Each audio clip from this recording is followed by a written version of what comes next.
ज्यादा पढ़ी लिखी नहीं थी, पर वैसे वो बहुत होशियार थी। धामपुर शहर में उसकी ससुराल थी। आजकल वो अपने बेटे पारस के साथ मायके रहने आई हुई थी। पारस, इतना दौड़ा दिया, थक गई हो बेटा, अब तंग मत करो। चलो ये एक निवाला और खाओ। सुमन बिटिया, तू जितना बोलेगी खाने के लिए ये उतना ही तुझे तंग करेगा। अपना भी तो ध्यान रखना है, 7वां महीना चल रहा है, ऐसे भागा दौड़ी ठीक नहीं। क्या करूँ माँ, खाने के लिए इसके आगे पीछे ना भागूं तो ये पूरा दिन कुछ ना खाए। रुको माँ, शायद मेरा फोन बज रहा है। हेलो माँ जी, सब ठीक तो है? आप रो क्यों रही हो? क्या नितिन का एक्सीडेंट हो गया? कौन से अस्पताल में है वो? मैं पहुँच रही हूँ। सुमन के पति नितिन का रोड एक्सीडेंट हो जाता है। सुमन अस्पताल पहुँचती है। सुमन बहू, डॉक्टर ने कहा है कि नितिन के पैरों में गहरे जख्म आए हैं। डॉक्टर, कुछ तो इलाज होगा। देखिए, अभी कुछ नहीं कहा जा सकता। इनके घुटनों के हिस्से में ज्यादा दबाव पड़ा है। माँ, मैं और मीना जरा घर जा रहे हैं। बंटी घर पर अकेला है। सुनो जी, ये तुम्हारा भाई तो अपाहिज हो गया है। अब हमारी छाती पर क्या ये सारी जिंदगी बैठकर मूंग दलेंगे? ऊपर से उसके 2 बच्चे, एक साथ में है और एक पैदा होने वाला है। अब तुम मेहनत करोगे और वो मुफ्त की रोटियां तोड़ेंगे। अरे मीना, तुम देखती जाओ, उन्हें घर तो आने दो। मैंने सारा किस्सा ही खत्म कर देना है। तुम मुझे इतना बेवकूफ मत समझो। मैंने सब सोच लिया है कि मुझे करना क्या है। हाँ। सुमन और उसकी सास नितिन को घर लेकर आते हैं। अगले दिन, माँ, मुझे नहीं लगता कि अब नितिन कोई काम कर पाएगा या कभी चल पाएगा। देखो ना, मेरा भी अपना परिवार है, मेरे भी अपने बच्चे हैं, है ना। मैं कब तक इसके परिवार को भी पालता रहूंगा? सुरेश, तू कहना क्या चाहता है? साफ साफ बोल। मैंने सोच लिया है, अब हम दोनों भाइयों को अलग अलग हो जाना चाहिए।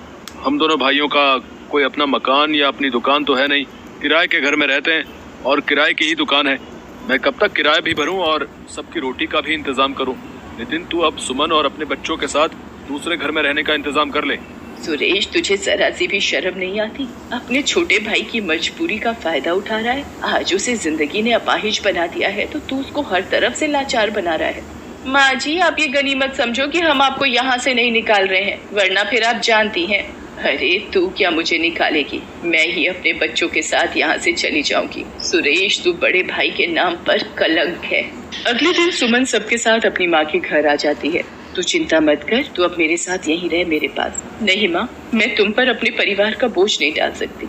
तुम भैया भाभी के साथ रहती हो, मैं नहीं चाहती मेरी वजह से मेरे मायके में कोई परेशानी हो। माँ, तुम यही पास में ही कोई किराए का घर दिलवा दो, मैं वहीं रह लूंगी। मेरी बच्ची, तुझे कितने दुख झेलने पड़ रहे हैं, पर भगवान पर भरोसा रख, वो सब ठीक करेंगे।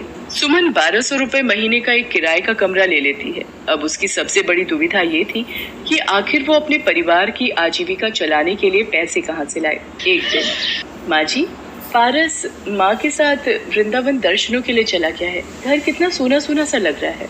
हाँ बहू, वो होता है तो पूरा घर उसके शोर से गूंजता रहता है।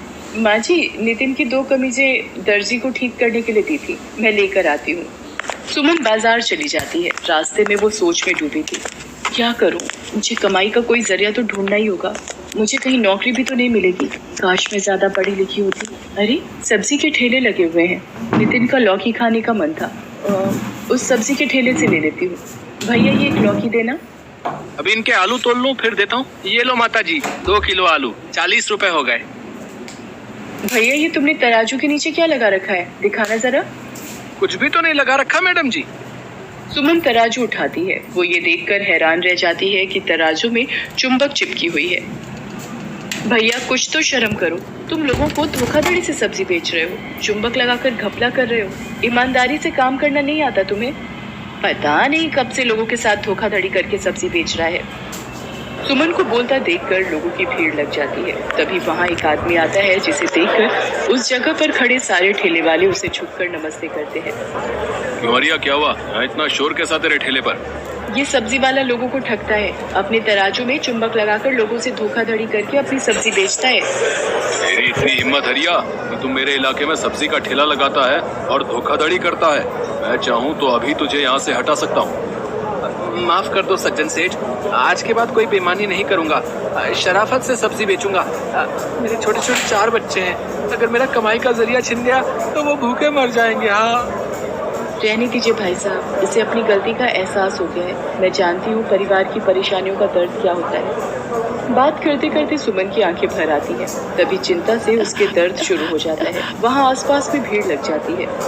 अरे इन बहन जी की तबीयत खराब हो रही है, लगता है इन्हें अस्पताल ले जाना पड़ेगा। सुमन की अचानक शायद चिंता और परेशानी से दर्द शुरू हो जाता है। सज्जन सेठ कुछ लोगों की मदद से सुमन को अस्पताल ले जाता है। सुमन रास्ते में ही अपने घर का पता सज्जन सेठ को बता देती है। सज्जन सेठ उसकी सास को अस्पताल बुला लेता है। सुमन को एक बेटी पैदा होती है। वहीं सज्जन सेठ को पता चलता है कि सुमन का पति नितिन अपाहिज है और वो बहुत ही दुखों से गुजर रही है। सज्जन सेठ, आज आपने बड़े भाई की तरह मेरी मदद की है। मैं आपका एहसान कभी नहीं भूलूंगी। इसमें एहसान की कोई बात नहीं है बहन, तुम मेरी अपनी बहन जैसी हो। सुमन घर आ जाती है। कुछ दिनों बाद सज्जन सेठ उसके घर आता है। सुमन बहन, तुम मुझे काम के लिए बोल रही थी? मेरे पास सब्जी की बहुत सी दुकानें हैं, पर संभालने वाला कोई नहीं।